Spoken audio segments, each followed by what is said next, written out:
Jiddu Krishnamurti. El arte de vivir. Capítulo 1.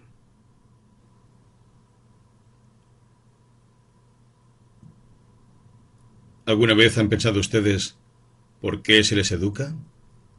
¿Por qué están aprendiendo historia, matemáticas, geografía o lo que fuere? ¿Alguna vez se han preguntado por qué asisten a escuelas y colegios? ¿Acaso no es muy importante averiguar por qué se les atesta con información, con conocimientos? ¿Qué es toda la así llamada educación? Sus padres les envían aquí, tal vez porque ellos mismos han aprobado ciertos exámenes y han obtenido diversos títulos. ¿Se han preguntado alguna vez por qué están aquí? ¿Y los maestros les han preguntado por qué están aquí? ¿Saben los maestros por qué ellos están aquí? ¿No deben ustedes tratar de averiguar qué significa toda esta lucha para estudiar, para aprobar exámenes, para vivir en cierto lugar lejos de sus casas y no tener miedo, para ser hábiles en los deportes y demás? ¿No deberían sus maestros ayudarles a investigar todo esto y no prepararlos meramente para que aprueben los exámenes? Los chicos aprueban los exámenes porque saben que tendrán que obtener un empleo, que deberán ganarse la vida. ¿Por qué aprueban los exámenes las chicas? ¿Para poder conseguir con su educación mejores maridos? No se rían, solo piensen en esto. ¿Acaso sus padres les envían lejos a la escuela porque en su hogar son ustedes un estorbo? Pasando los exámenes, ¿van ustedes a comprender toda la significación de la vida? Algunas personas son muy ingeniosas en la aprobación de los exámenes, pero eso no significa necesariamente que sean inteligentes. Otras, que no saben cómo aprobar los exámenes, pueden ser mucho más inteligentes. Pueden ser más capaces con sus manos y pueden considerar las cosas más profundamente que la persona que solo rellena su cabeza para aprobar los exámenes. Muchos chicos estudian solamente para tener un empleo, y esa es toda la aspiración que tienen en la vida. Pero, después de que consiguen el empleo, ¿qué sucede? Se casan, tienen hijos, y por el resto de sus vidas están presos en la maquinaria. ¿No es así? Se vuelven oficinistas, abogados, policías o lo que fuere. Viven en perpetua lucha con sus esposas, con sus hijos. La vida que llevan es una batalla constante hasta que mueren. ¿Y qué es lo que ocurre con ustedes, las chicas? Se casan, aspiran a eso, así como el interés de sus padres es que se casen, y después tienen hijos. Si disponen de algún dinero, se interesan en sus vestimentas y en cómo lucen. Se preocupan por las reyertas que tienen con sus maridos y por lo que dirá la gente. ¿Alcanzan a ver todo esto? ¿Acaso no lo advierten en sus familias, en sus vecinos? ¿No han notado cómo esto ocurre todo el tiempo? Casi ninguno de ustedes averigua cuál es el significado de la educación, por qué necesitan que se les eduque, por qué sus padres quieren que se les eduque, por qué se pronuncian elaborados discursos acerca de lo que se supone que la educación está haciendo en el mundo. Ustedes quizás puedan leer las obras de Bernard Shaw, quizá puedan citar a Shakespeare, o Voltaire, o algún nuevo filósofo, pero si en sí mismos no son inteligentes, si no son creativos, ¿cuál es el sentido de esta educación?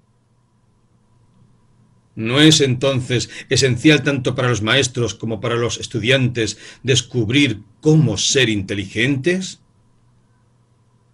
La educación no consiste en que sean meramente capaces de leer y de aprobar exámenes. Cualquier persona lista puede hacer esto. La educación consiste en cultivar la inteligencia, ¿no es así? Por inteligencia no entiendo la astucia o el tratar de ser hábil a fin de superar a otros. La inteligencia, por cierto, es algo completamente distinto. La inteligencia existe cuando no sienten temor. ¿Y cuándo sienten temor? El temor surge cuando piensan en lo que la gente puede decir de ustedes o en lo que podrán decir sus padres.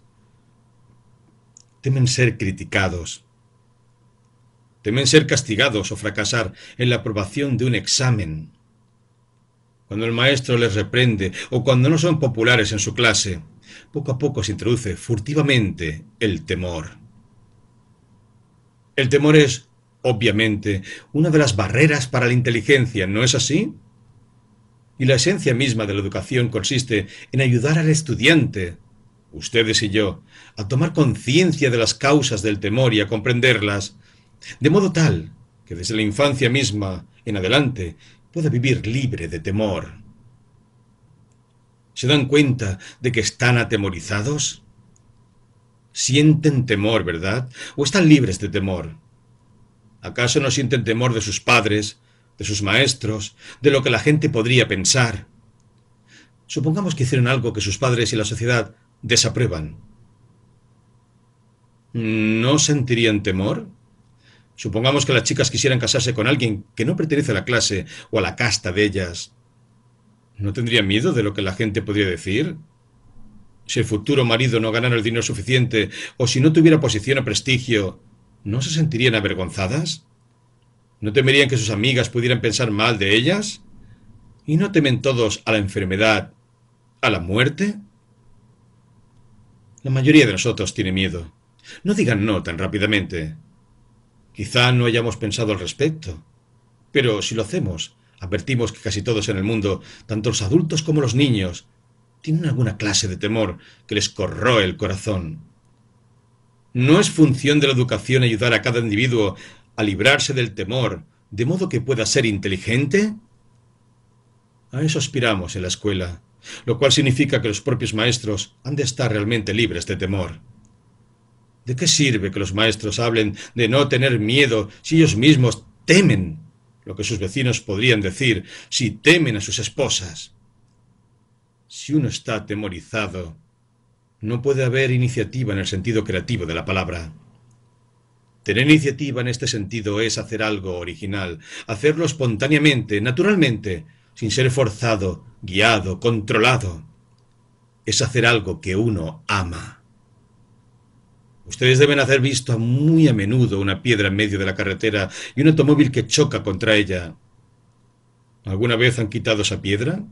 ¿O alguna vez, cuando salían a pasear y observaban a la gente pobre, a los paisanos, a los aldeanos, han hecho alguna cosa?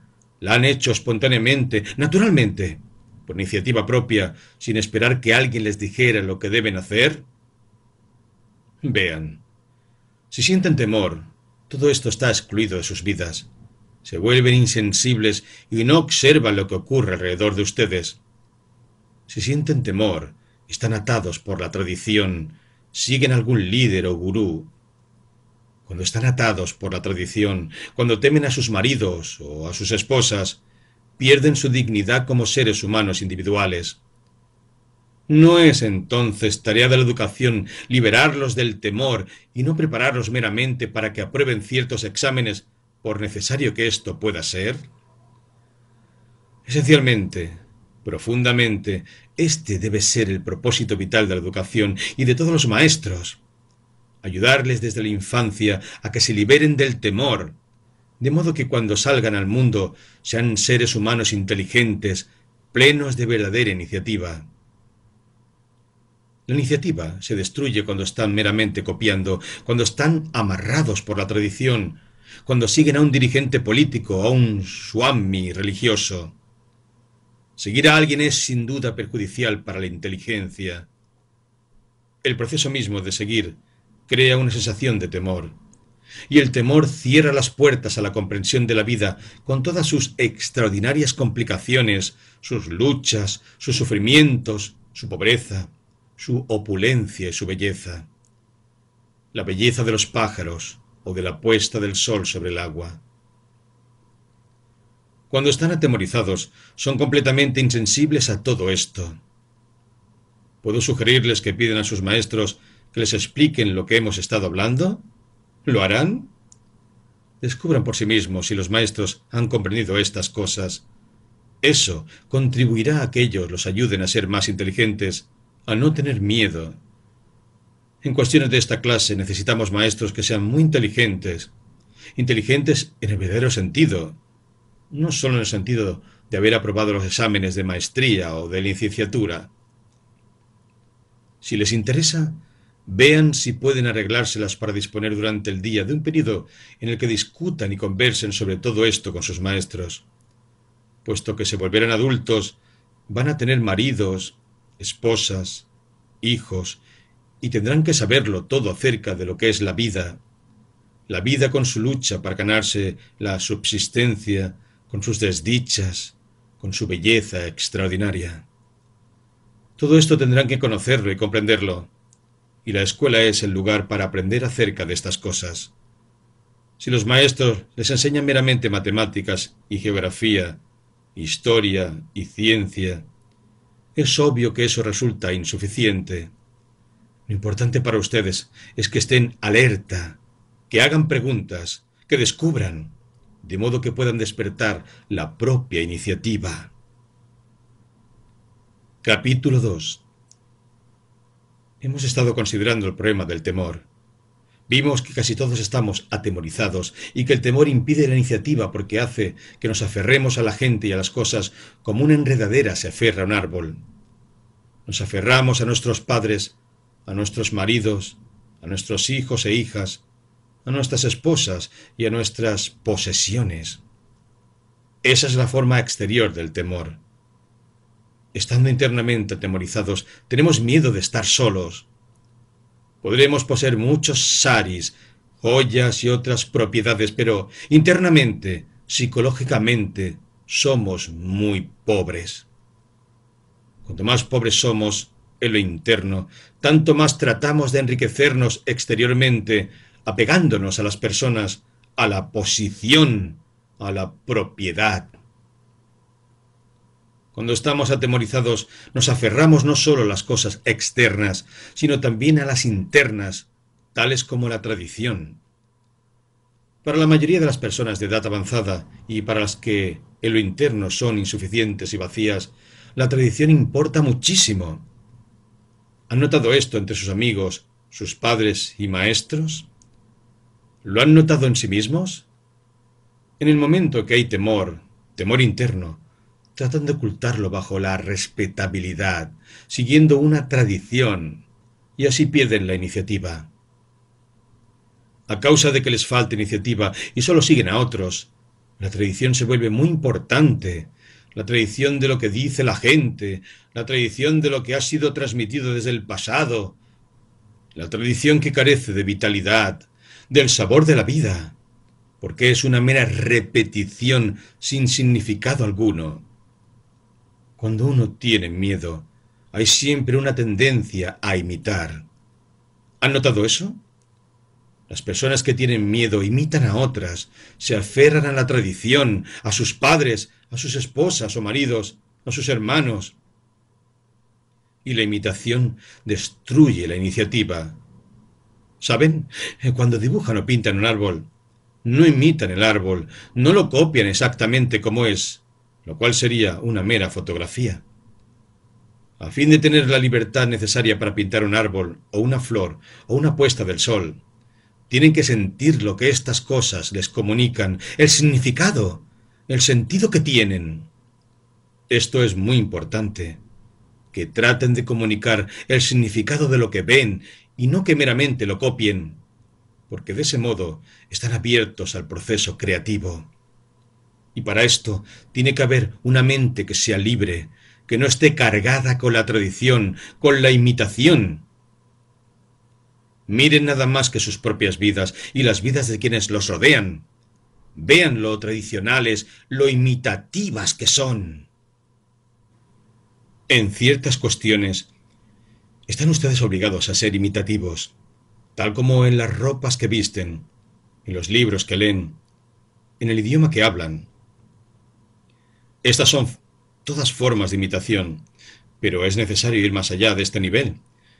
Y sentirnos libres para pensar las cosas por nosotros mismos, de modo que no aceptemos irreflexivamente lo que algún otro dice, sin importar quién sea, un maestro en la escuela, un padre o uno de los grandes instructores religiosos.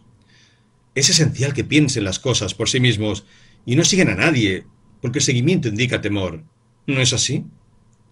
En el momento en que alguien les ofrece algo que ustedes desean, el paraíso, el cielo o un empleo mejor, hay temor de no obtenerlo. Por consiguiente, empiezan a obedecer, a seguir. En tanto estén deseando algo, se hallan atados al temor, y el temor mutila la mente de tal modo que no pueden ser libres. ¿Saben lo que es una mente libre? ¿Alguna vez han observado la propia mente? No es libre, ¿verdad? Siempre están a la expectativa de lo que sus amigos dicen de ustedes. Esa mente es como una casa cercada por una valla o por un alambre de púas. En este estado nada nuevo puede acontecer. Lo nuevo solo es posible cuando no hay temor. Y es extremadamente difícil para la mente estar libre de temor, porque ello implica realmente estar libres del deseo de imitar, de seguir, libres del deseo de acumular riquezas o de amoldarse a una tradición, todo lo cual no quiere decir que hayan de hacer algo extravagante. La libertad de la mente adviene cuando no hay temor, cuando la mente no desea alardear y no urde intrigas en busca de posición o prestigio. Entonces, no hay sentido de imitación, y es importante tener una mente así, una mente de verdad libre de la tradición, la cual constituye el mecanismo formador de los hábitos. ¿Es esto demasiado difícil? No creo que sea tan difícil como la geografía o las matemáticas de ustedes. Es mucho más fácil, solo que jamás han pensado al respecto. Pasan 10 o 15 años de sus vidas en la escuela adquiriendo información. Sin embargo, nunca se toman tiempo, ni una semana, ni siquiera un día, para pensar plenamente, completamente en algunas de estas cosas. Por eso parece tan difícil, pero en realidad no lo es en absoluto. Al contrario, si les dedican tiempo podrán ver por sí mismos cómo trabaja la mente de ustedes, cómo opera, cómo responde. Y es muy importante que empiecen a comprender su propia mente mientras son jóvenes. De otro modo crecerán siguiendo alguna tradición, lo cual tiene muy poco sentido. Imitarán, o sea, que seguirán cultivando el temor y así nunca serán libres. ¿Han advertido lo atados que están a la tradición aquí, en la India? Deben casarse de cierta manera. Sus padres eligen el marido o la esposa. Deben practicar ciertos rituales. Puede que estos no tengan ningún sentido, pero están obligados a practicarlos. Tienen líderes a quienes deben seguir. Todo alrededor de ustedes, si lo han observado, refleja un estilo de vida en el que la autoridad se halla muy bien afirmada. Está la autoridad del gurú, la autoridad del grupo político, la autoridad de los padres y de la opinión pública. Cuanto más antigua es una civilización, tanto mayor es el peso de la tradición, con su serie de imitaciones, y estando agobiada por ese peso, la mente de ustedes jamás es libre. Pueden hablar de libertad política o de cualquier otro tipo de libertad, pero como individuos nunca son libres para descubrir por sí mismos. Siempre están siguiendo un ideal, siguiendo algún gurú o maestro, alguna superstición absurda. Por lo tanto, toda vida de ustedes está restringida, limitada, confinada a ciertas ideas, y muy en lo hondo está el temor. ¿Cómo pueden pensar libremente si hay temor? Por eso es tan importante estar conscientes de todas estas cosas. Si ven una víbora y saben que es venenosa, se apartan, no se acercan a ella, pero ignoran que se hallan atrapados en una serie de imitaciones que impiden la iniciativa. Están atrapados en ellas inconscientemente, pero si comienzan a tomar conciencia de ellas y de cómo los tienen sujetos, si se dan cuenta del hecho de que quieren imitar porque sienten temor de lo que la gente pueda decir, porque temen a sus padres o a sus maestros, entonces podrán mirar todas estas imitaciones en las que están atrapados. Podrán examinarlas como estudian las matemáticas o cualquier otra materia. ¿Están conscientes, por ejemplo, de que tratan a las mujeres de distinta manera que a los hombres? ¿Por qué tratan desdeñosamente a las mujeres? Al menos los hombres lo hacen con frecuencia. ¿Por qué van a un templo? ¿Por qué practican rituales? ¿Por qué siguen a un gurú? Vean, primero tienen que darse cuenta de todas estas cosas y después pueden investigarlas, cuestionarlas, estudiarlas. Pero si todo lo aceptan ciegamente porque por los últimos 30 años ha sido así, entonces eso no tiene sentido, ¿verdad? Lo que indudablemente necesitamos son individuos como ustedes y como yo, que están comenzando a examinar todos estos problemas, no de manera superficial o casual, sino más y más profunda, a fin de que la mente tenga libertad para ser creativa, libertad para pensar, libertad para amar. La educación es un medio para descubrir nuestra verdadera relación con las cosas, con otros seres humanos y con la naturaleza. Pero la mente crea ideas, y estas ideas se vuelven tan fuertes, tan dominantes, que nos impiden mirar más allá. En tanto haya temor, hay seguimiento de la tradición, hay imitación. Una mente que solo imita es mecánica. ¿No es así?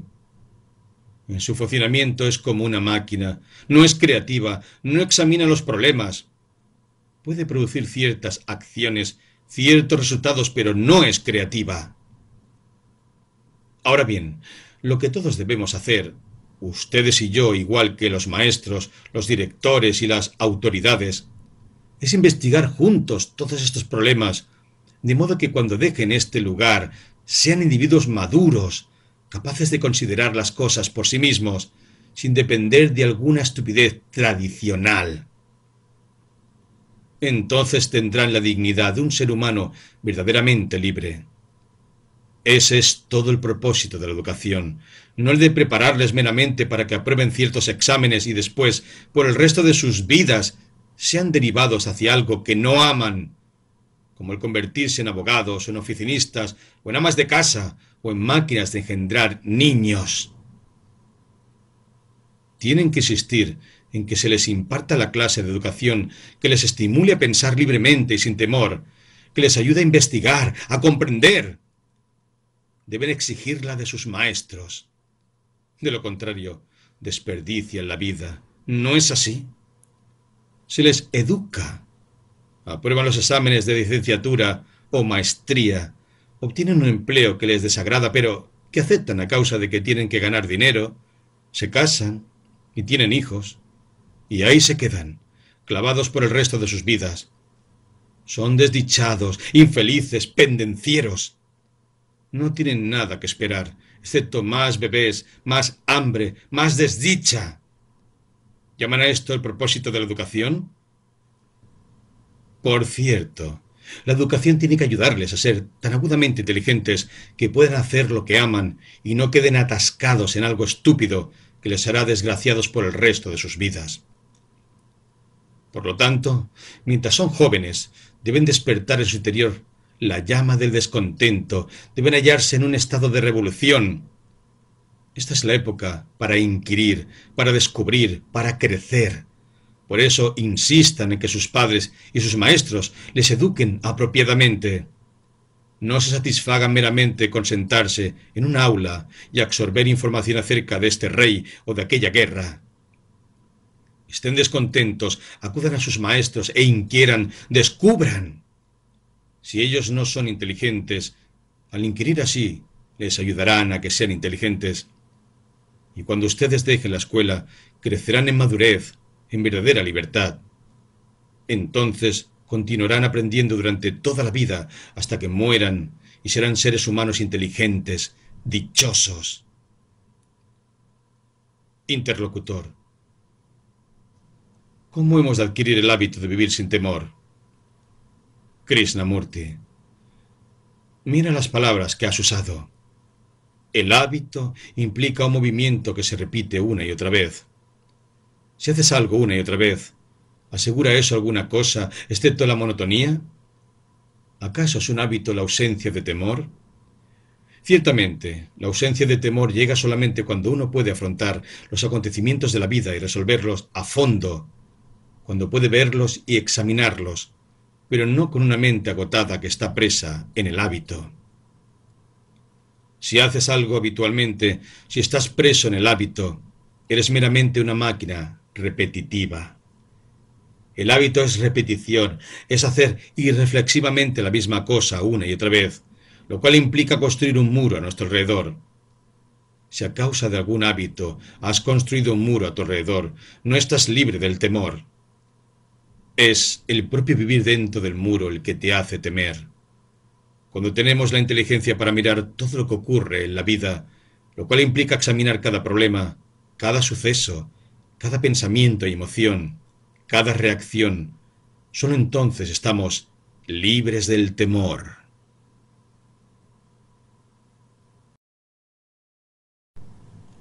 Capítulo 3. Hemos estado hablando acerca del temor y de cómo vernos libres de él. Y hemos visto cómo el temor pervierte la mente, impidiéndole ser libre, creativa, y privándola, por lo tanto, de la enormemente importante cualidad de la iniciativa. Creo que debemos considerar también la cuestión de la autoridad. Ustedes saben qué es la autoridad, pero ¿saben cómo nace? El gobierno tiene autoridad, ¿no es así? Está la autoridad del Estado, de la ley, del policía y del soldado. Sus padres y sus maestros tienen cierta autoridad sobre ustedes. Les hacen hacer lo que ellos piensan que deben hacer.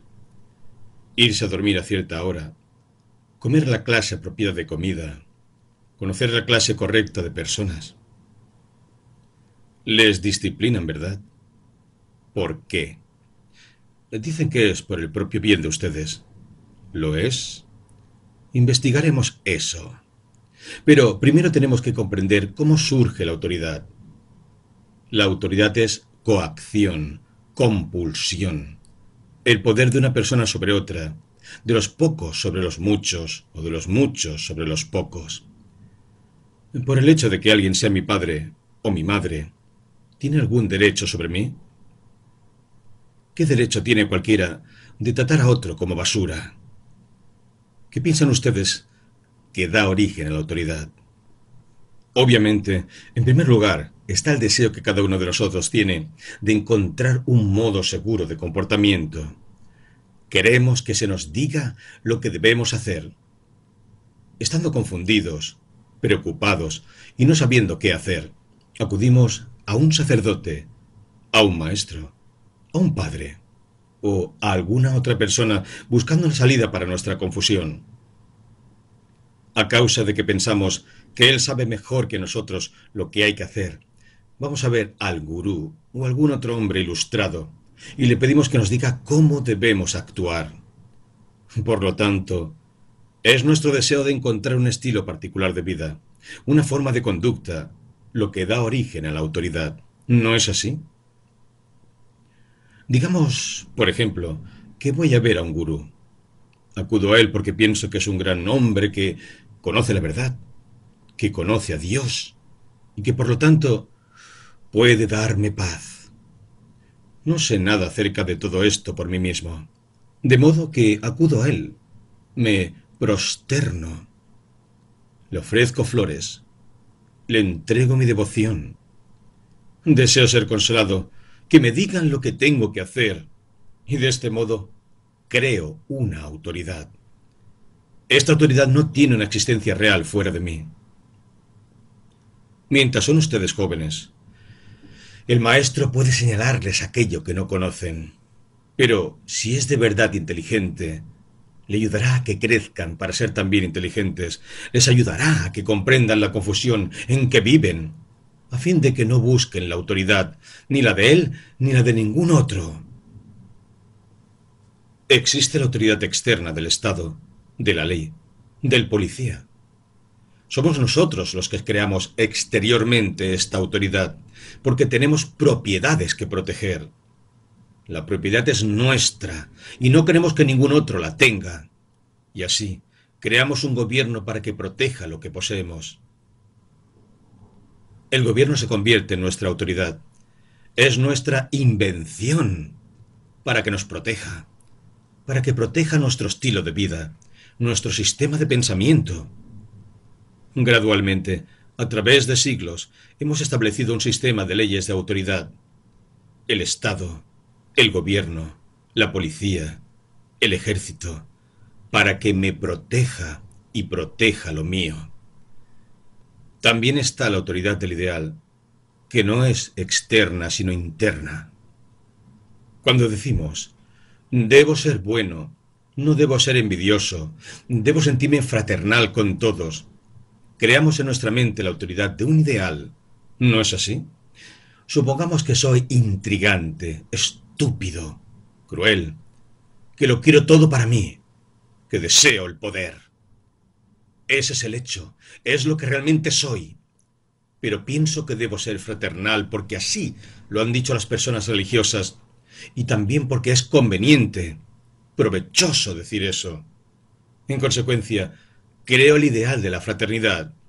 No soy fraternal, pero por diversas razones deseo serlo. De ese modo, el ideal se convierte en mi autoridad. Entonces, a fin de vivir conforme a ese ideal, me impongo una disciplina. Me siento muy envidioso de usted porque tiene un abrigo mejor, o un sari más bonito, o más títulos. Por consiguiente, digo, no debo tener sentimientos de envidia, debo ser fraternal. El ideal se ha vuelto mi autoridad y trato de vivir conforme a ese ideal. ¿Qué sucede entonces? Que la vida se convierte en una batalla constante entre lo que soy y lo que debería ser. Me disciplino, y el Estado también me disciplina, ya sea comunista, socialista o capitalista. El Estado tiene ideas acerca de cómo debo comportarme. Si vivo en un estado así y hago algo contrario a la ideología oficial, soy reprimido por el Estado, o sea, por los pocos que controlan el Estado. Existen en nosotros dos partes, la parte consciente y la parte inconsciente. ¿Comprenden lo que eso significa? Supongan que estoy paseando por el camino y hablo con un amigo. Mi mente consciente está ocupada con nuestra conversación, pero hay otra parte de mí que está absorbiendo inconscientemente innumerables impresiones. Los árboles, las hojas, los pájaros, la luz del sol sobre el agua. Este impacto de lo externo sobre el inconsciente ocurre todo el tiempo, aunque nuestra mente consciente esté ocupada. Y lo que absorbe el inconsciente es mucho más importante que lo que absorbe la mente consciente. Esta puede absorber comparativamente poco. Ustedes absorben conscientemente, por ejemplo, lo que se les enseña en la escuela, y eso no es realmente mucho. Pero la mente inconsciente está absorbiendo de manera constante las acciones recíprocas entre ustedes y el maestro, entre ustedes y sus amigos. Todo esto ocurre subterráneamente e importa mucho más que la mera absorción de hechos en la superficie. De manera similar, durante estas charlas de cada mañana, la mente inconsciente está absorbiendo constantemente lo que se dice, y más tarde, durante el día o durante la semana, de pronto lo recordarán. Esto tendrá un efecto mayor sobre ustedes que lo que escuchan conscientemente. Volvamos atrás. Nosotros creamos la autoridad del Estado, de la policía, la autoridad del ideal, la autoridad de la tradición. Quiero hacer algo, pero mi padre me dice, no lo hagas. Tengo que obedecerle, de lo contrario se enojará y dependo de él para alimentarme. Él me controla mediante el temor, ¿no es así? Por lo tanto, se convierte en mi autoridad. De igual modo, estamos controlados por la tradición. Debes hacer eso y no aquello. Debes vestir tu sari de cierta manera. No debes mirar a los muchachos o las chicas. La tradición les dice lo que deben hacer, Y la tradición, después de todo, es conocimiento, ¿verdad? Están los libros que les dicen lo que hay que hacer. Sus padres les dicen lo que hay que hacer. La sociedad y la religión les dicen lo que hay que hacer. ¿Y a ustedes? ¿Qué les ocurre? Quedan aplastados, abatidos. Jamás piensan, jamás actúan y viven vitalmente porque todas esas cosas les atemorizan. Dicen que tienen que obedecer. De otro modo estarán indefensos. ¿Qué significa esto? Significa que han creado la autoridad a causa de que están buscando un modo seguro de conducirse, una manera segura de vivir. La persecución misma de la seguridad crea autoridad, y así es como nos volvemos meros esclavos, dientes en las ruedas de una maquinaria, viviendo sin ninguna capacidad para pensar, para crear. No sé si ustedes pintan. Si lo hacen, generalmente el maestro de arte les dice cómo pintar. Ven un árbol y lo copian. Pero pintar es ver el árbol y expresar sobre la tela o en el papel lo que sienten respecto a ese árbol, lo que significa. El movimiento de las hojas con el susurro del viento que pasa entre ellas. Para hacer eso, para captar el movimiento de la luz y de las sombras, tienen que ser muy sensibles. ¿Y cómo pueden ser muy sensibles a cualquier cosa si tienen miedo y están todo el tiempo diciendo: debo hacer esto, debo hacer aquello? De lo contrario, ¿qué pensará la gente? Toda sensibilidad a lo bello es paulatinamente destruida por la autoridad. Surge entonces el problema de si una escuela de esta clase debe disciplinarles. Vean las dificultades que los maestros, si son verdaderos maestros, tienen que afrontar. Alguno de ustedes es una chica o un chico desobediente. Si yo soy un maestro, ¿debo imponer una disciplina? Si lo hago, ¿qué ocurre? Siendo más grande, teniendo más autoridad y todo eso, y porque me pagan para hacer ciertas cosas, le obligo a obedecer.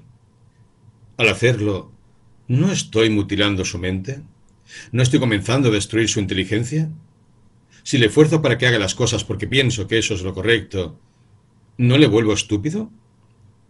Y a ustedes les gusta ser disciplinados, que les esfuercen para que hagan las cosas, aun cuando exteriormente puedan objetarle. Eso les da una sensación de seguridad. Si no les forzaran, piensan que estarían realmente mal, que harían cosas incorrectas. Por lo tanto dicen: por favor, disciplíneme, ayúdeme a comportarme correctamente. Entonces, debo disciplinarles, o más bien ayudarles, a que comprendan por qué son desobedientes, por qué hacen esto o aquello. Esto significa, sin duda, que como maestro o padre no debo tener sentido alguno de autoridad. Debo ayudarles realmente a que comprendan sus dificultades. ¿Por qué son malos? ¿Por qué huyen? Debo desear que se comprendan a sí mismos. Si les esfuerzo, no les ayudo. Si como maestro quiero ayudarles de verdad a que se comprendan a sí mismos, eso significa que solo puedo ocuparme de unos pocos niños o niñas. No puedo tener 50 estudiantes en mi clase. Solo he de tener unos pocos, de modo que pueda prestar atención individual a cada uno de ellos. Entonces, no crearé la autoridad que les obligue a hacer algo que probablemente harían por su propia cuenta una vez que se comprendieran a sí mismos. Espero pues que vean cómo la autoridad destruye la inteligencia. Después de todo, la inteligencia puede advenir solo cuando hay libertad. Libertad para pensar, para sentir, para observar, para investigar. Pero si les esfuerzo, les hago tan tontitos como lo soy yo. Y esto es lo que, por lo general, ocurre en una escuela. El maestro enseña lo que sabe él y no saben ustedes. Pero, ¿qué es lo que el maestro sabe? Un poquito más de matemáticas o geografía.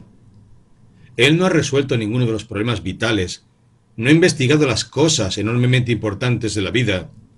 y truena como Júpiter o como un sargento mayor. Por lo tanto, en una escuela de esta clase es esencial que en vez de ser meramente disciplinados para que hagan lo que se les dice, se les ayude a comprender, a ser inteligentes y libres, porque entonces serán capaces de afrontar sin temor todas las dificultades de la vida.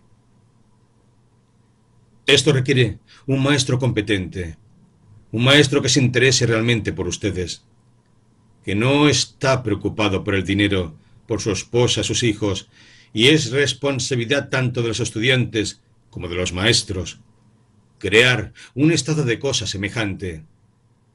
No se limiten a obedecer, descubran cómo resolver un problema por sí mismos.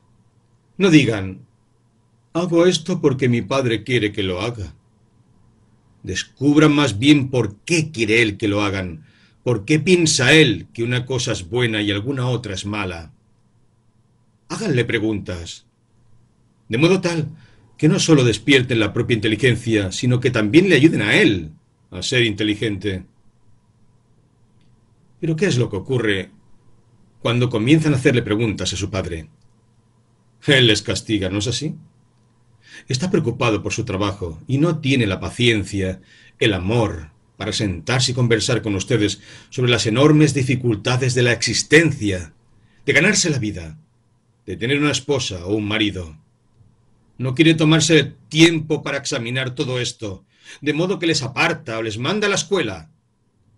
Y en esto, el maestro es igual que el padre de ustedes, igual que cualquier otra persona. Pero es responsabilidad de los maestros, de los padres y de todos ustedes, los estudiantes, contribuir al despertar de la inteligencia. Interlocutor. ¿De qué modo puede uno ser inteligente? Krishnamurti. ¿Qué implica esta pregunta? ¿Quieres un método por el cual ser inteligente? Lo cual implica que sabes lo que es la inteligencia. Cuando vas a algún lugar, ya sabes cuál es tu destino, y solo tienes que averiguar el modo de llegar más allá. De igual manera, piensas que sabes lo que es la inteligencia, y deseas un método por el cual puedas ser inteligente. La inteligencia es el cuestionamiento del método. El temor destruye la inteligencia. ¿No es así? El temor te impide examinar, cuestionar, inquirir. Te impide descubrir lo verdadero. Quizá llegues a ser inteligente cuando ya no sientas temor. Tienes que investigar todo el problema del temor y estar libre del temor. Entonces existe la posibilidad de que seas inteligente. Pero si preguntas, ¿de qué modo puedo ser inteligente? Estás cultivando meramente un método y así te vuelves tonto. Interlocutor. Todos sabemos que vamos a morir. ¿Por qué le tenemos tanto miedo a la muerte? Krishnamurti. ¿Por qué le temes a la muerte? Tal vez sea porque no sabes cómo vivir. Si supieras cómo vivir plenamente, ¿le tendrías miedo a la muerte? Si amaras los árboles, la puesta del sol, si amaras a los pájaros, la hoja que cae, si tuvieras conciencia de los hombres y mujeres que lloran, de la gente pobre, si realmente sintieras amor en tu corazón, ¿estarías temeroso de la muerte? ¿Lo estarías? No te dejes persuadir por mí. Considerémoslo juntos. Ustedes no viven con alegría, no son dichosos, no son vitalmente sensibles a las cosas. Por eso preguntan qué va a pasar cuando mueran. Para ustedes la vida es dolor. Por eso están mucho más interesados en la muerte. Sienten que tal vez habrá felicidad después de la muerte. Pero ese es un problema tremendo y ustedes no saben cómo investigarlo.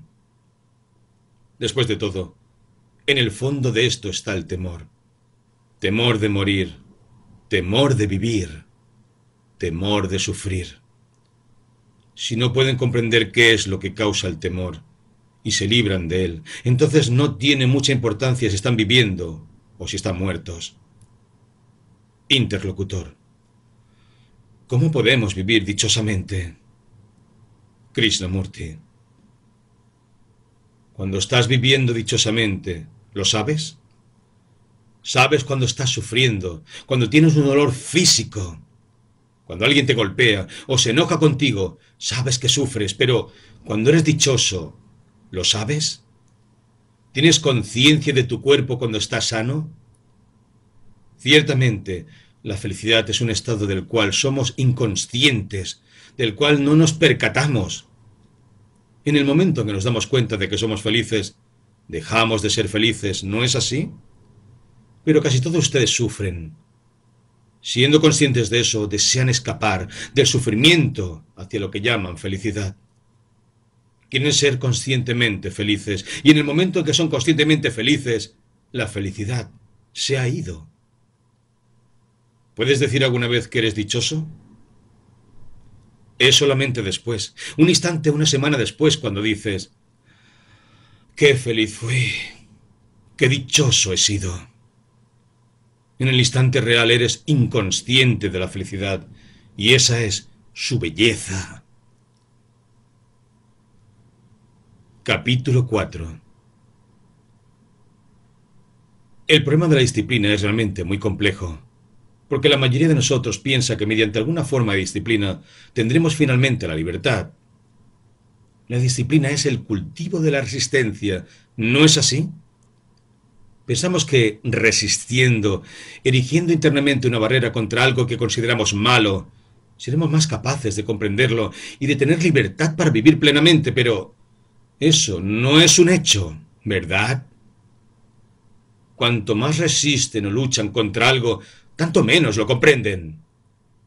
Ciertamente, es sólo cuando hay libertad, verdadera libertad para pensar, para descubrir, cuando uno puede llegar a saber alguna cosa. Pero la libertad, obviamente, no puede existir dentro de una estructura. Y casi todos nosotros vivimos en una estructura, en un mundo creado por ideas, ¿no es así? Por ejemplo, sus padres y sus maestros les dicen lo que está bien y lo que está mal, qué es dañino y qué es beneficioso. Y ustedes saben lo que dice la gente, lo que dice el sacerdote, lo que dice la tradición y lo que han aprendido en la escuela. Todo eso forma una especie de cercado dentro del cual viven. Y viviendo dentro de este cercado, dicen que son libres. ¿Lo son? ¿Puede un hombre ser libre alguna vez en tanto esté viviendo en una prisión? Por lo tanto, uno ha de demoler los muros que lo mantienen preso en la tradición y descubrir por sí mismo qué es lo real, lo verdadero. Tiene que experimentar y descubrir por su cuenta, y no seguir meramente a alguien, por noble o estimulante que sea esa persona, y por feliz que uno pueda sentirse en su presencia. Lo importante es ser capaz de examinar, no solo aceptar, todos los valores creados por la tradición, todas las cosas que la gente ha dicho que son buenas, beneficiosas, valiosas. En el momento que aceptan, empiezan a amoldarse, a imitar, y el amoldarse, el imitar, el seguir, jamás pueden hacer que uno sea libre y dichoso. Nuestros mayores dicen que ustedes deben ser disciplinados. La disciplina se le imponen ustedes a sí mismos y les es impuesta por otros, desde fuera. Pero lo importante es estar libres para pensar, para inquirir, de modo que puedan empezar a descubrir por sí mismos. Por desgracia, la mayoría de la gente no quiere pensar, no quiere descubrir. Tiene mentes cerradas.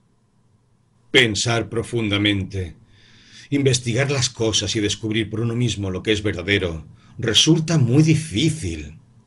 Requiere percepción alerta, investigación constante, y la mayoría de las personas no tiene ni la disposición ni la energía para eso. Dicen, «Usted sabe mejor que yo. Usted es mi gurú, mi maestro, y yo le seguiré». Es entonces muy importante que desde la más tierna edad estén ustedes libres para descubrir, y no se hallen cercados por un muro de debes y no debes, porque si les dicen constantemente lo que deben y lo que no deben hacer, ¿qué ocurrirá con su inteligencia? Serán ustedes entidades irreflexivas, que solamente siguen una carrera, a las que sus padres les dicen con quién deben casarse o no casarse. Y eso, evidentemente, no es la acción de la inteligencia. Ustedes podrán pasar sus exámenes y ser muy prósperos. Podrán tener buenas ropas y estar llenos de joyas. Podrán gozar de amigos y de prestigio, pero en tanto estén atados por la tradición, no puede haber inteligencia. La inteligencia, por cierto, adviene solo cuando tenemos libertad para investigar, para considerar cuidadosamente las cosas y descubrir. De ese modo nuestra mente se vuelve muy activa, muy alerta y clara. Entonces somos individuos plenamente integrados, no entidades temerosas que, no sabiendo qué hacer, sienten internamente una cosa y exteriormente se ajustan a algo diferente. La inteligencia les exige que rompan con la tradición y vivan su propia vida. Pero están cercados por las ideas de sus padres acerca de lo que deben y lo que no deben hacer, y por las tradiciones de la sociedad. En consecuencia, hay un conflicto desarrollándose internamente, ¿no es así? Ustedes son todos jóvenes, pero no creo que sean demasiado jóvenes como para no darse cuenta de todo esto. Quieren hacer algo, pero sus padres y maestros le dicen, no lo hagas. Por eso tiene lugar una lucha interna, y en tanto no resuelvan esa lucha, estarán atrapados en el conflicto, en la pena, en el dolor, deseando perpetuamente hacer algo y estando impedidos de hacerlo. Si lo investigan cuidadosamente, verán que la disciplina y la libertad son contradictorias, y que al buscar la verdadera libertad se pone en marcha un proceso diferente que trae su propia clasificación. De modo tal que ustedes simplemente no hacen ciertas cosas. Mientras son jóvenes, es muy importante que estén libres para descubrir, y se les ayude a que descubran lo que realmente quieren hacer en la vida. Si no lo descubren mientras son jóvenes, jamás lo descubrirán, y ya nunca serán individuos libres y dichosos. La semilla debe estar sembrada ahora, de modo que comiencen ahora a tomar la iniciativa. En el camino han pensado frecuentemente junto a aldeanas que llevan pesadas cargas. ¿No es así? ¿Qué sienten respecto de ellas? Esas pobres mujeres con los vestidos rotos y sucios, con comida insuficiente, que trabajan día tras día por un jornal de hambre. ¿Sienten algo por ellas? ¿O están ustedes tan atemorizados, tan ocupados consigo mismos, con sus exámenes, con su apariencia, con sus vestimentas, que jamás les prestan atención? Cuando las ven pasar junto a ustedes, ¿qué sienten? ¿Sienten que son mucho mejores? ¿Que pertenecen a una clase más alta y que, por lo tanto, no necesitan tener consideración por ellas? ¿No quieren ayudarlas, no? Eso indica cómo piensan. ¿Acaso están todos tan embotados por siglos de tradición, por lo que dicen sus padres y sus madres? ¿Son tan conscientes de que pertenecen a cierta clase que ni siquiera miran a los aldeanos y aldeanas?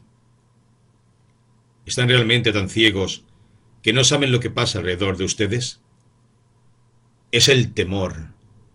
Temor a lo que dirán sus padres, sus maestros, temor a la tradición, temor a la vida, lo que destruye gradualmente la sensibilidad.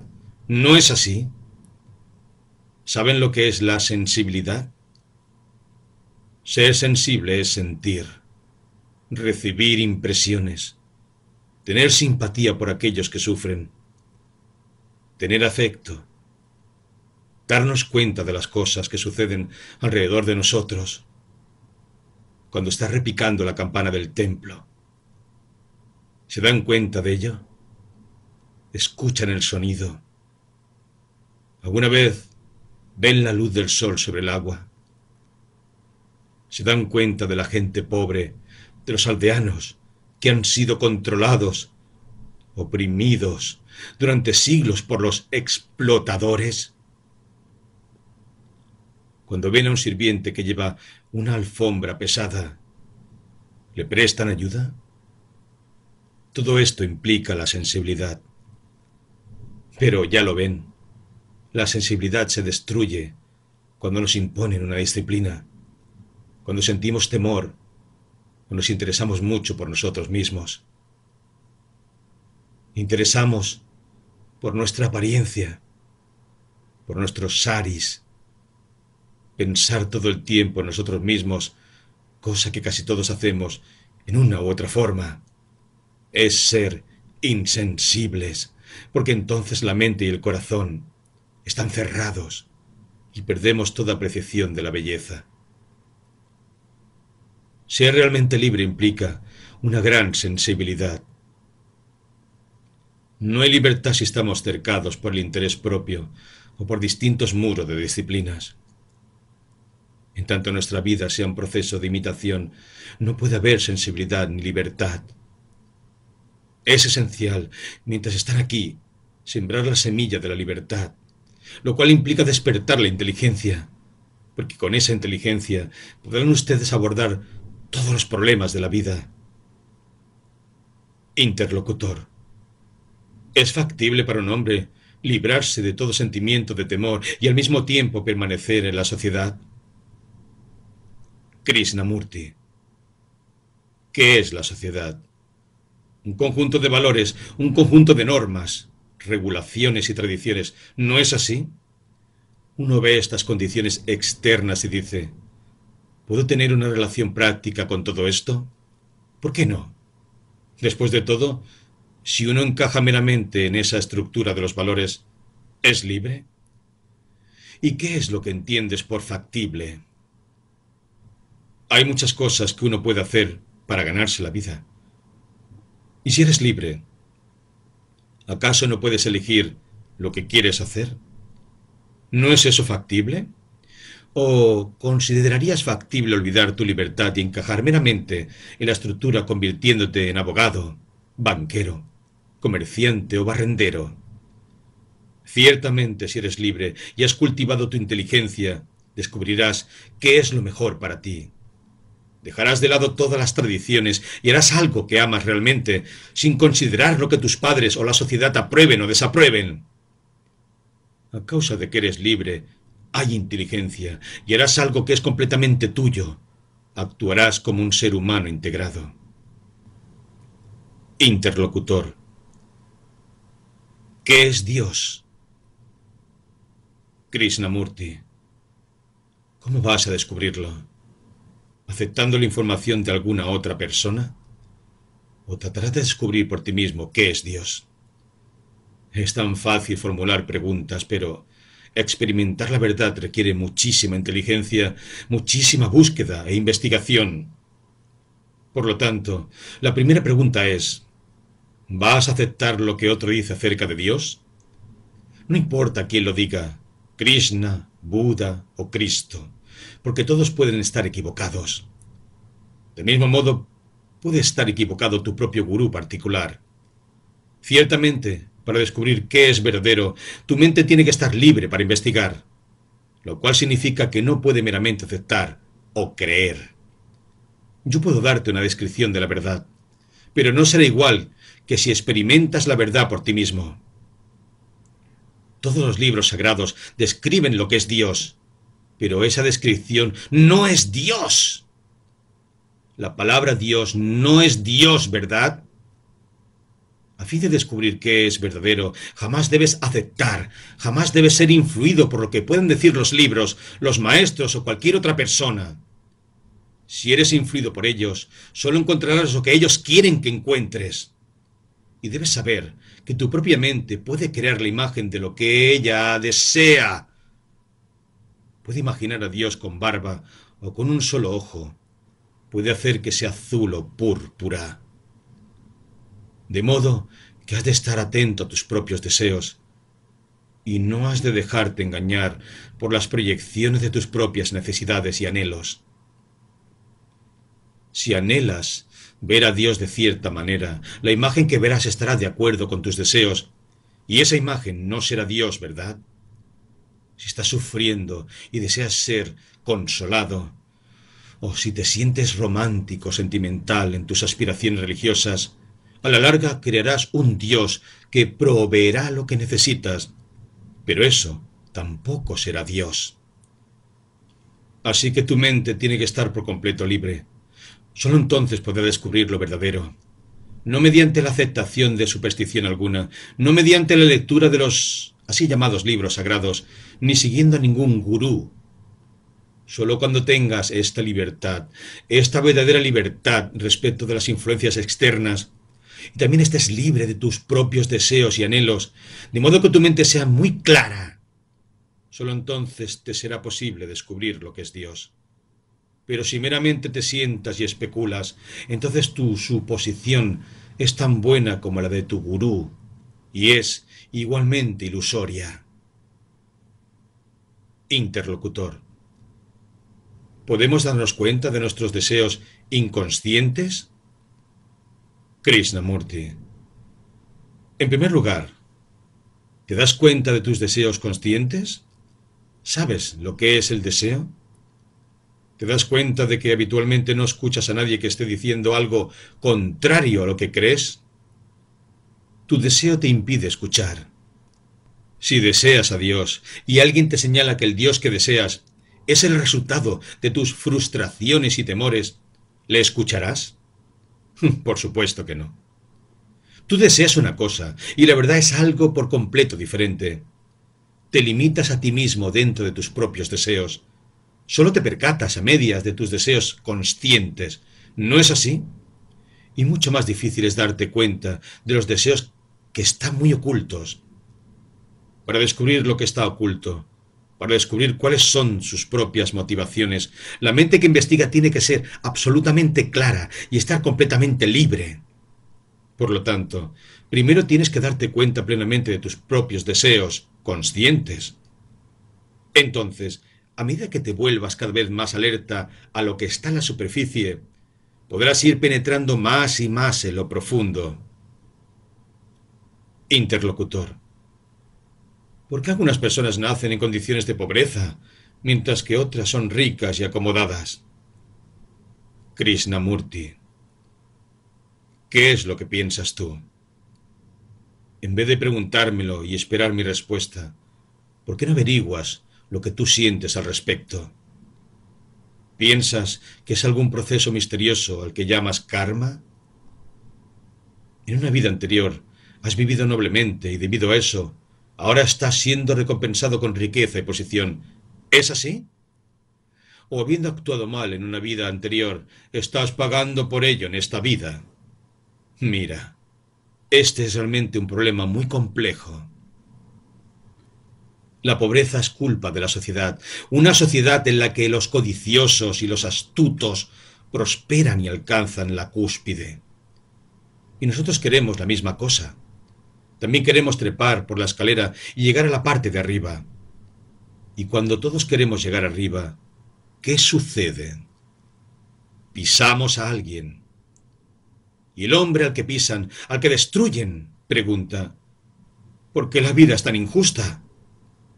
Ustedes lo tienen todo, y yo no tengo capacidad, no tengo nada. En tanto sigamos trepando por la escalera del éxito, siempre existirán el enfermo y el mal alimentado. Es el deseo de éxito el que tiene que ser comprendido, y no porque hay ricos y pobres o porque algunos tienen talento y otros no tienen ninguno. Lo que tiene que cambiar es nuestro deseo de trepar, nuestro deseo de ser grandes, de alcanzar el éxito. Todos aspiramos al éxito, ¿no es así? Allí radica la culpa, y no en el karma o en alguna otra explicación. El hecho real es que todos nosotros deseamos estar en la cima. Quizá no en la cima misma, pero al menos tan alto en la escalera como seamos capaces de treparla. En tanto exista este impulso de ser grande, de ser alguien en el mundo, vamos a tener al rico y al pobre, al explotador y a los explotados. Interlocutor. ¿Es Dios un hombre o una mujer? ¿O es algo completamente misterioso? Krishnamurti. Acabo de contestar esa pregunta y me temo que no escuchaste. Este país está dominado por los hombres. Supongamos que digo que Dios es una señora. ¿Qué harías? Rechazarías eso porque está lleno con la idea de que Dios es un hombre. Así que tienes que descubrirlo por ti mismo. Pero para descubrir, tienes que estar libre de todo prejuicio.